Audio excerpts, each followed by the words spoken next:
Boa tarde. Meu nome é Renata da Silva, eu sou residente de pediatria da Universidade do Estado do Amazonas e hoje a gente vai conversar um pouco sobre alergia alimentar. Então, a alergia alimentar ela é uma resposta imunológica específica que é desencadeada quando a pessoa é exposta a certos alimentos. A prevalência da alergia na infância é cerca de 6 a 8% em menores de 3 anos e nos adultos é de 2 a 3%. 2 a 3%.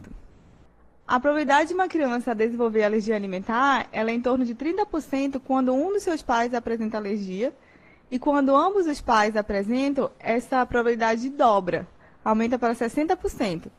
E ela também aumenta para 60% quando um dos pais ou um do irmão tem alergia, são alérgicos. No entanto, esse potencial alergênico é reduzido nos primeiros meses de vida, devido à saúde geral da criança e devido ao aleitamento materno, independente da existência ou não de um fator familiar positivo. A etiologia da alergia alimentar ela pode ser através das glicoproteínas, que são hidrossolúveis, termoestáveis e elas são resistentes a ácidos e proteases. E essas glicoproteínas elas são capazes de gerar uma resposta imunológica humoral ou celular. Os principais glicoproteínas que são alérgicas na infância são o leite de vaca, a soja, o trigo, milho, amendoim, peixes e frutos do mar. E o principal deles é o leite de vaca, seguido pela soja. Aqui tem um exemplo desses alérgenos. Tem o leite de vaca, tem o ovo, a soja, sementes, peixes, amendoim, castanhas, os frutos do mar, os crustáceos e o trigo.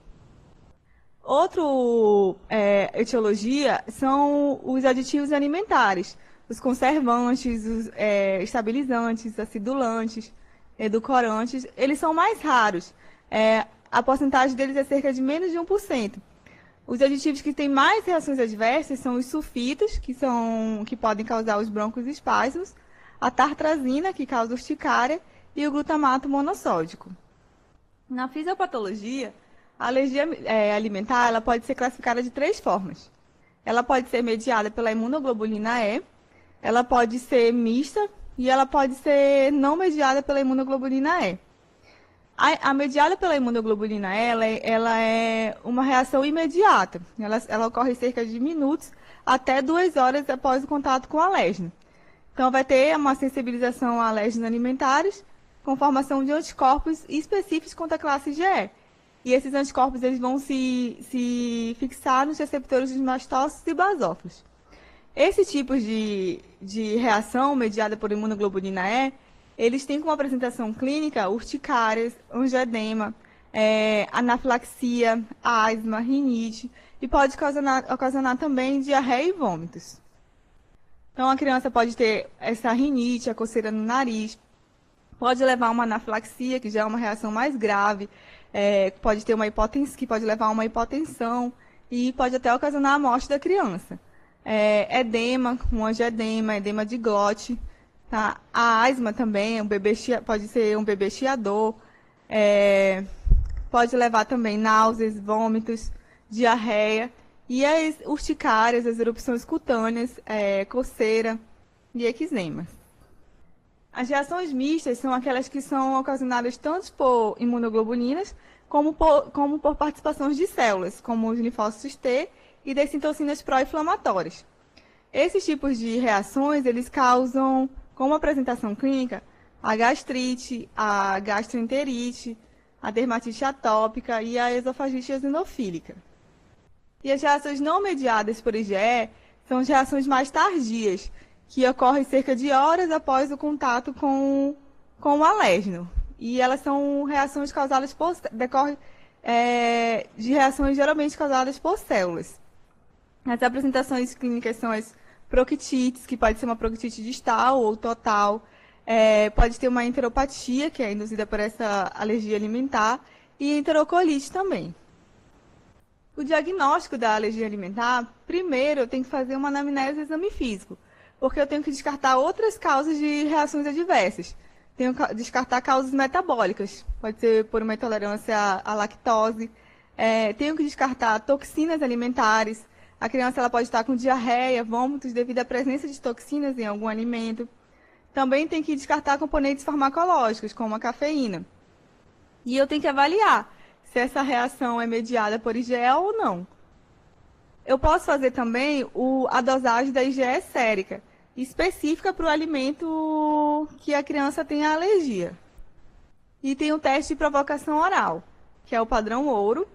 Esse teste ele é feito com ofertas em doses crescentes do alimento, e ele é feito em intervalos regulares, e a criança tem que estar sendo monitorada para verificar as reações adversas que ela está tendo. Antes de iniciar esse teste, a criança tem que estar pelo menos 2 semanas sem ter usado esse alimento que provoca alergia, e também tem que ser suspenso o anti-histamínico. Esse teste de provocação oral é contraindicado em crianças com história de anafilaxia alimentar grave, devido a uma IgE específica. No tratamento, a gente tem a dieta de exclusão, que é a principal forma de tratamento. E essa dieta de exclusão ela consiste na retirada do alimento que causa alergia, até desaparecer os sintomas, e em seguida esses alimentos eles são reintroduzidos.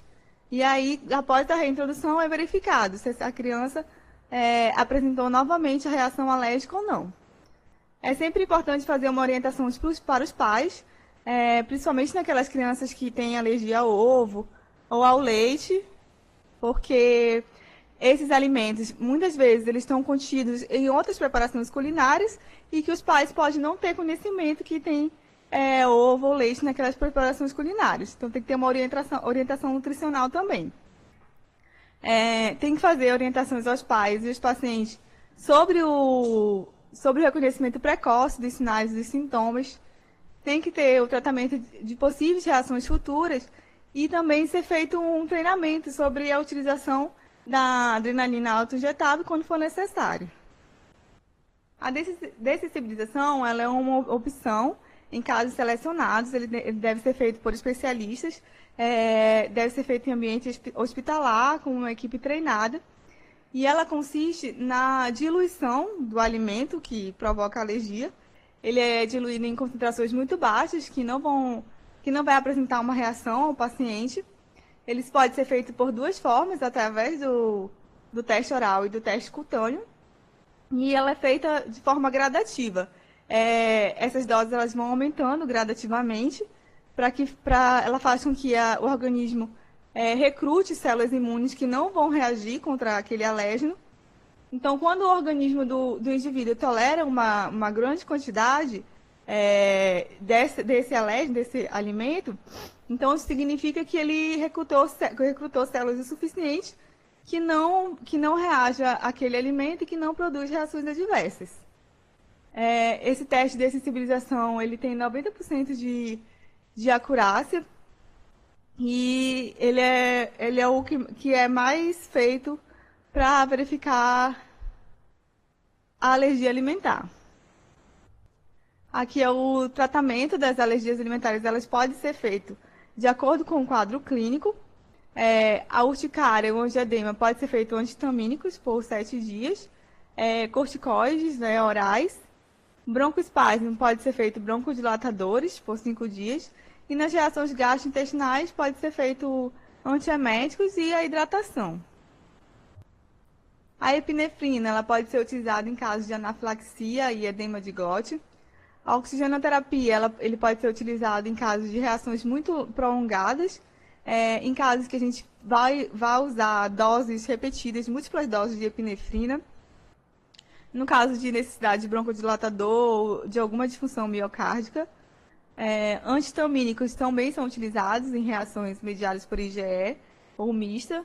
E o corticoide ele é utilizado em casos de broncoespasmos ou no controle da hipotensão persistente. A gente sempre tem que dar uma orientação para os pais em relação ao contato cruzado, o contato com outros alimentos. Nos casos de restaurantes também, de viagens, os pais sempre têm que ficar atentos e na leitura dos rótulos dos produtos alimentares, pois muitos produtos às vezes não são visíveis a olho nu, então a gente tem que ler o rótulo para verificar se aquele produto se encontra ou não naquela substância. Aqui tem algumas observações. A amamentação ela é a única forma de ajudar a evitar alergias. Não existe outra forma conhecida para isso. O que a gente pode fazer também é esperar um tempo para introduzir na dieta algumas alimentos que possam causar alergia até que o bebê desenvolva todo o seu trato gastrointestinal. E é importante verificar que após uma reação alérgica se manifestar, sempre deve ficar atento, né? Pois esse alimento pode ser nocivo para essa criança e então sempre ficar atento para não repetir o uso desse alimento. Essas aqui são as referências bibliográficas. E aqui eu trouxe algumas perguntas sobre o assunto para a gente debater e falar um pouco mais. A primeira questão ela fala sobre acerca da alergia alimentar, assinale a opção incorreta. A letra A ela fala que as proteínas do ovo, do leite e do amendoim podem provocar alergia de origem alimentar. A habilidade do sistema imune em responder ao antígeno depende, entre outros fatores, do genótipo, da idade do indivíduo, da natureza, da dose e da frequência de administração do antígeno. A letra B, em situações de alergias ao leite de vaca, muitas pesquisas relatam o efeito positivo quando do uso do leite sem lactose.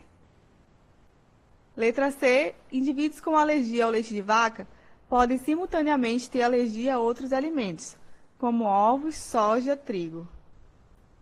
Letra D, conjuntivite, cansaço, dermatite, asma, vômito, cólica, espirros, tosse, entre outros, são sintomas que podem expressar alergia alimentar. E a letra E, ela fala que o desmame precoce, estresse, poluição ambiental e monotonia alimentar são alguns dos fatores que contribuem para desencadear ou exacerbar os sintomas da alergia alimentar. Então, ele quer a opção incorreta.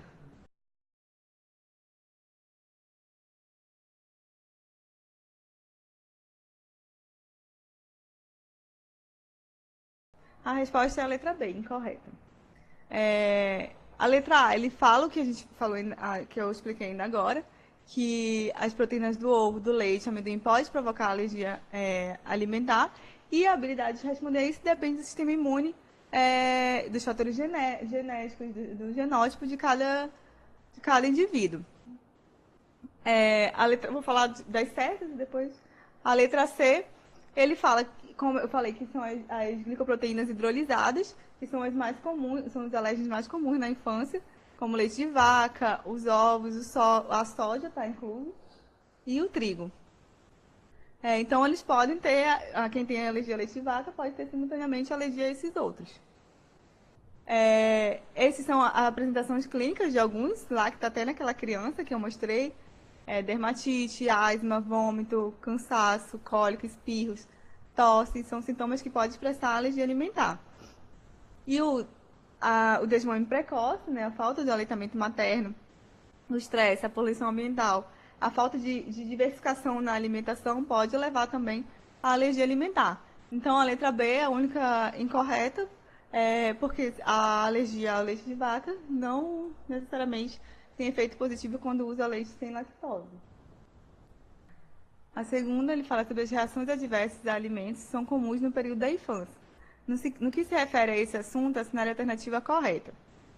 Letra A, ele fala que no tratamento de lactentes com alergia à proteína do leite de vaca, que não fazem uso de leite materno, são recomendados como substituto do leite de vaca as seguintes fórmulas infantis: fórmulas de hidrolisado proteico, fórmulas à base de soja, fórmulas sem lactose e fórmulas de aminoácidos livres. A letra B, ele fala que a intolerância alimentar é conceituada como reações adversas a alimentos que envolvem mecanismos imunológicos, como conduta nutricional, recomenda-se retirar a lactose da dieta dos portadores dessa intolerância. A letra C, ele fala que as principais manifestações clínicas da alergia alimentar mediada por células são as manifestações gastrointestinais, como vômitos, diarreia, enteropatia e enterocolite. Essas manifestações são consideradas tardias, podendo aparecer até 72 horas após a ingestão do alimento agressor. A letra D, ele fala que o tratamento dietético da alergia alimentar consiste na exclusão parcial dos alimentos desencadeantes, já que pequenas quantidades do alimento agressor são toleradas. E a letra E, a conduta nutricional na intolerância à lactose e na alergia à proteína do leite de vaca são similares. Recomenda-se, no caso de lactentes, o uso de fórmula de hidrolisado proteico.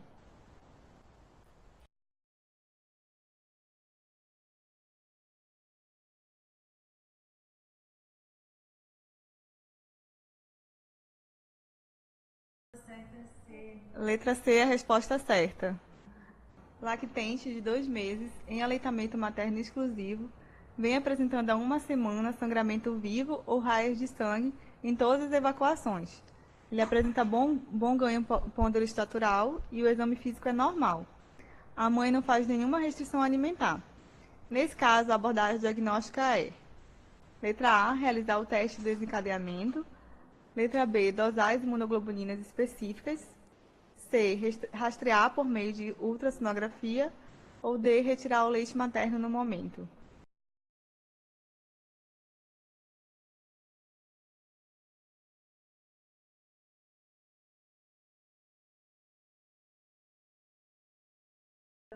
Agradeço a atenção